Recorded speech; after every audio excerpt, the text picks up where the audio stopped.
it is hard to lead people who you just don't understand. Where you're like, well, I think this is fun, and you don't. Right. You think this is fun, and I don't know how to set up the project well for you that way, right? Like, it's always a learning curve.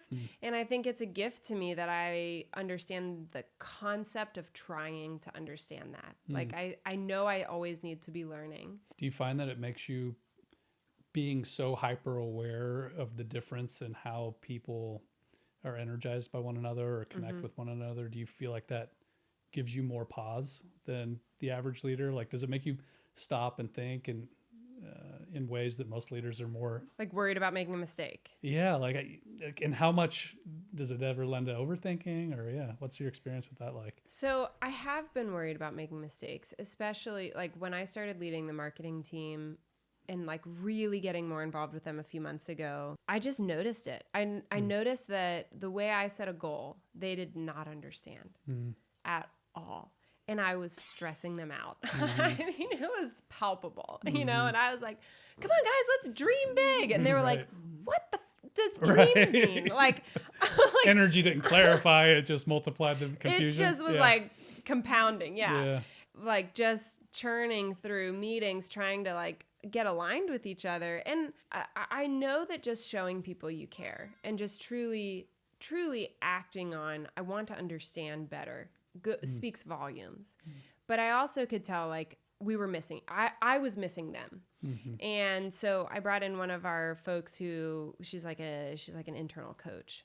We're lucky we live in this space. Right. And I was like, Peggy, can you lead a session with us? And she joined us for like 90 minutes and she started, she knew all of our data, right? And she starts asking, Kirsten, what's the goal? I forget what I said the goal is. I was like, hey, you know, we've got to be trying new things because we keep not hitting our numbers in the way that we know we are capable of. And we have failed to communicate well to the market this brand new thing we're doing. We're marketing like everybody else, but we're doing something totally different. Like we've got to dream big and we've got to accomplish new things. And Peggy was like, great. Katie, what do you think the goal is? And Katie was like, I think the goal is this revenue number. And like, you know, and then like somebody else on the team, you know, like, and Peggy goes, that's right, Kirsten, you don't know how to communicate a goal to this team. Wow. Like they need more structure. They need a project plan. They need whatever. Like, no, I was like, hallelujah. Okay.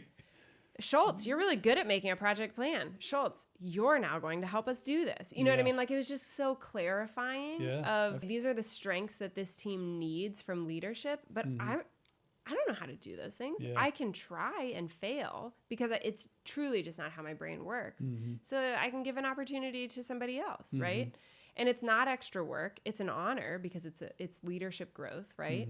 I think in my past, I would worry, like, I have to be all things to all people. And I would just churn. I would just, like, hit my head on the brick wall, and I was bleeding all down my face. And I was like, I'm going to hit the wall harder, right? You know, like, we think that we have to be the ones to solve everything.